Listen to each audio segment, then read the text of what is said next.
here with our first interview of the day with a guest. I have sitting next to me, ARTAN. What's going on, my brother? How you doing? I'm good. How are you? I'm very well, bro. Blessed to be here, man. Yeah? Very, very blessed to be here. Did you just walk in at the festival, or are you here for a while? Literally, I just come in now. We flew in the morning.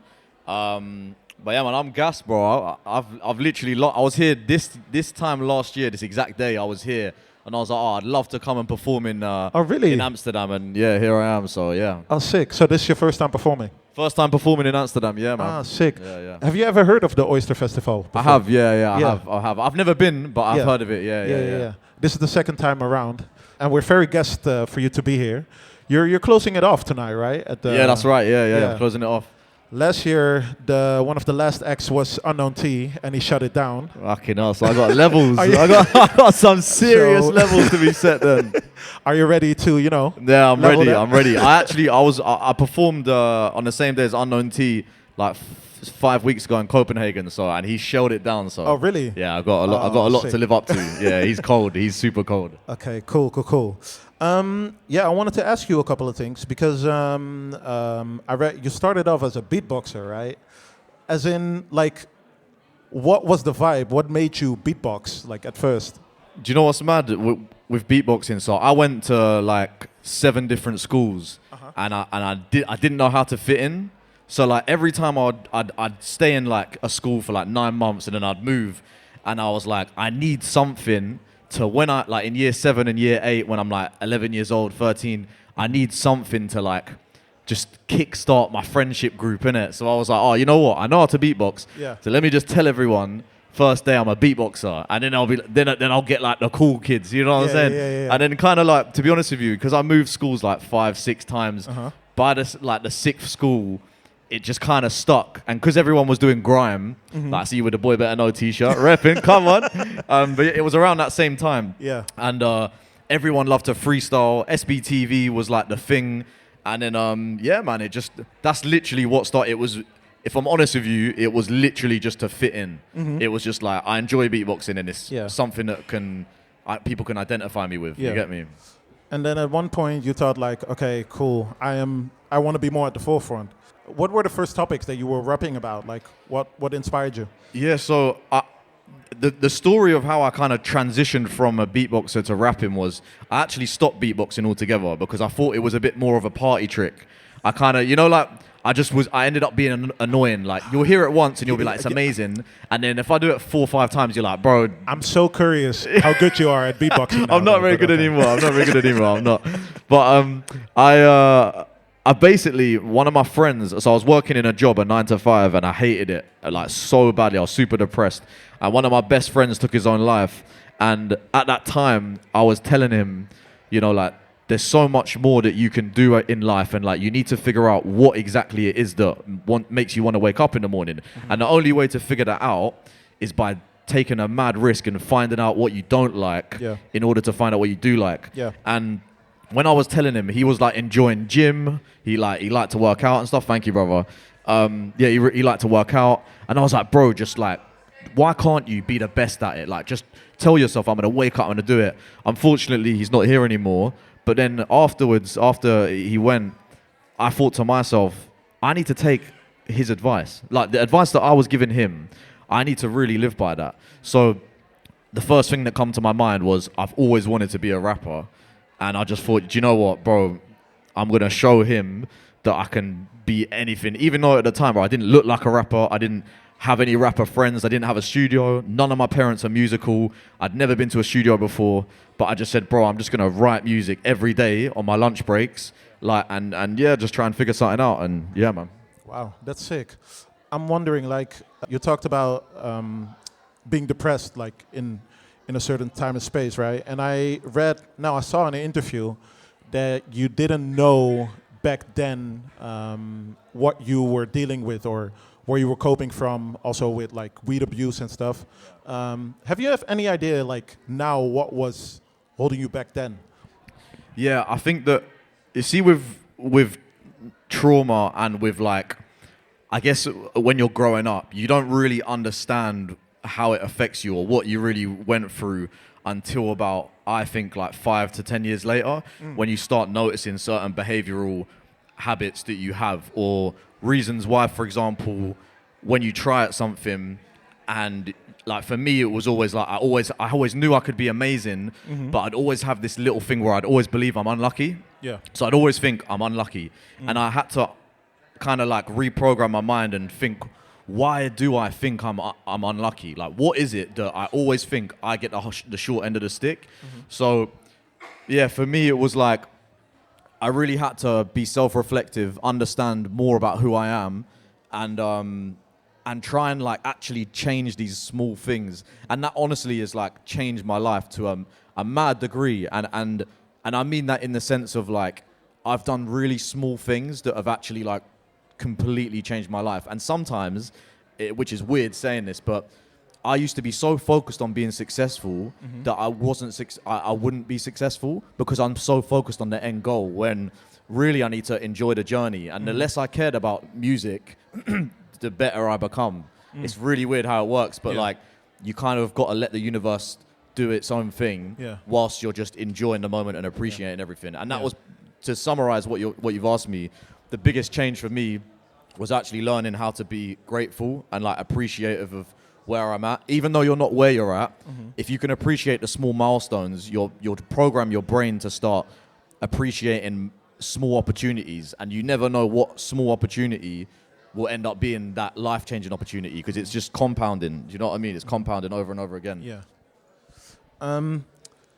When I'm listening to you, and like I remember you said it once that you have quite a fear of stagnation, right? Of like standing still, and everything you say is like, you know, about trying little things and striving forward. Like, where does that drive and that fear of stagnation, where does it come from actually then? I think like my parents, like, well, my dad specifically, he's like an immigrant. So I'm half Chinese, and he moved over from China when he was like 13, and it was really tough for him growing up. And when I was growing up, it wasn't like, I was never really like, I wasn't to the point where I was like in poverty, but I had such a pressure of my parents to be like, and my family to be like, yo, we have moved to this country from like my grandma, for example, she was a slave. She was sold to my it's mad saying it. She was sold to my grandfather's family in China, and then they moved here. And it was like, they've gone through so much in order to try and give me a better life that I have to look at things and be like, do you know what, bro, like, if they've done what they've done to get to this foundation, I need to then take it to the next level. And it's a good thing and a bad thing, because sometimes it's too much pressure and you fail to enjoy the little moments of life. But for me, I always want the next thing out of life. So that's it's a good, it works for me. But that's really and truly where it comes from, is like my family background and that kind of like Chinese pressure to if you're not gonna go uni and you're not gonna, I don't know, get a good job, then you need to do something. You better sick. make something out of it. Yeah, exactly. Well, you're here now, like performing outside of the UK. Like that's quite something, right? Yeah. How does it feel? Like, do you have the feeling that you've, you know, are achieving your goals? And definitely, bro. Like, it's crazy because I actually, which is mad to say, but a year and a half ago, I sent my friend a long text message, and basically I was quitting music. And this is actually a true story, like full on. I'm not even chatting about this, I literally was quitting music. I was like, you know what? I love it so much. I know that I'm helping a lot of people, but for me, I'm spending all my money working. Every paycheck I'm getting, I'm putting into music, and I'm not getting the financial reward. I'm getting like, I'm helping a lot of people and people are enjoying it, but I'm not quite getting what I want out of my life. So I decided to drop one last song, and I actually got a guy on the song that I wouldn't normally get on the song. I don't even think he's that great. And I got him on the song, and then the song has done like 50 million streams in like 9 months. It's like one of the top.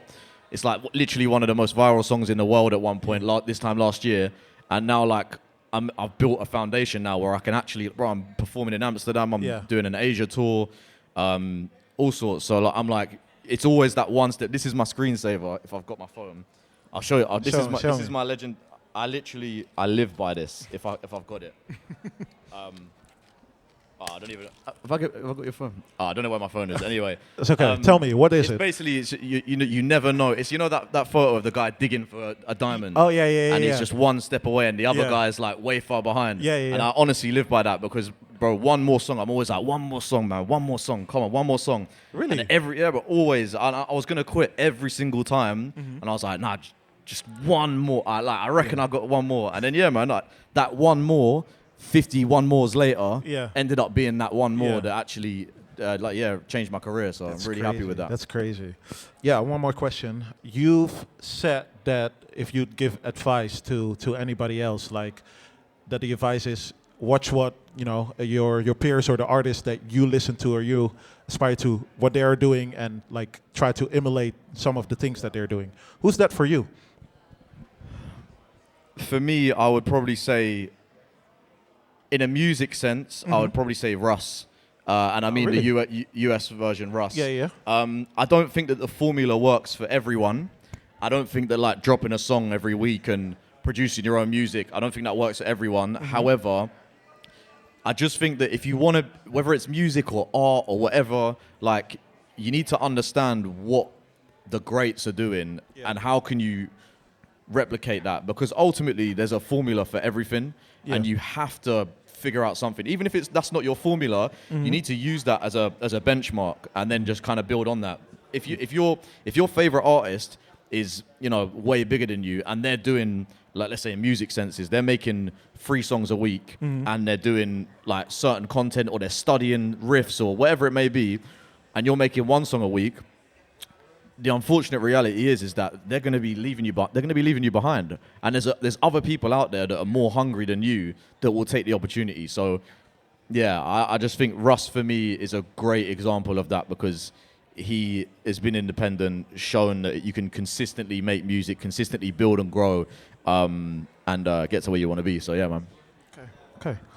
I see we have a nice crowd over here listening in. Are there any people who have a question for ARTAN as well? Everybody shy? Okay, that's cool. Then I really want to thank you for coming along. All good, man. Thank you for having me, bro. Thank you for having me. We're looking forward to your performance in a bit. We're broadcasting that also live at Echobox, but everybody in here, please go check ARTAN out at the end of the. Amazing. Thank you for having me, man. Thanks.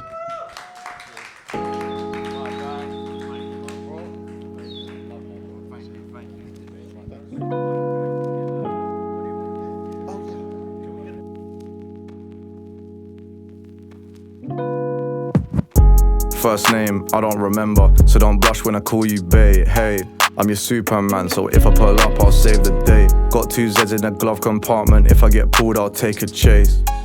If I double this pack and I make it back, I'll make it rain. She gave me top, I'll return to sender. Gentleman, not a pretender. Told her twice, I like your eyes, but what's your name? I don't remember. Out all night, still trying to get paid from an iPhone 8 and a couple of members.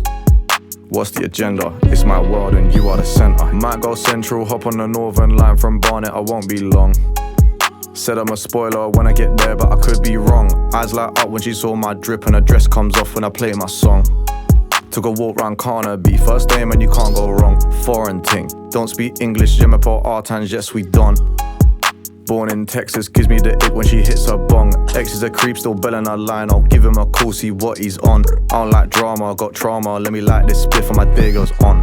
First name, I don't remember, so don't blush when I call you bae. Hey, I'm your Superman, so if I pull up, I'll save the day. Got 2 Z's in the glove compartment, if I get pulled, I'll take a chase. If I double this pack and I make it back, I'll make it rain. She gave me top, I'll return to sender. Gentleman, not a pretender. Told her twice, I like your eyes, but what's your name? I don't remember. Out all night, still trying to get paid from an iPhone 8 and a couple of members. What's the agenda? It's my world and you are the center. Ex-girl hates me, she from the Midlands. Heard my tune on her neck go viral. She wanted more than enough. I gave her my dick, but she wants a title. Spent too much on this drip, it's my fault. Stat for a crib next year, it's vital. I need me £1 million. Need more hits than Diddy or Mike. And I hope bro don't run out of luck and Lacey cool. She know I can fuck. On a good night, might give her like 20 mins, but lately I'm in a rush. Need so much in my bank that buying a crib in the ends means nothing to us. Always thought I was stuck in the mud, but 5 years later I'm fucking it up. First name, I don't remember, so don't blush when I call you bae. Hey, I'm your Superman, so if I pull up, I'll save the day. Got 2 Z's in the glove compartment, if I get pulled, I'll take a chase. If I double this pack and I make it back, I'll make it rain. She gave me top, I'll return to sender. Gentleman, not a pretender. Told her twice, I like your eyes, but what's your name? I don't remember. Out all night, still trying to get paid from an iPhone 8 and a couple of members. What's the agenda? It's my world and you are the center.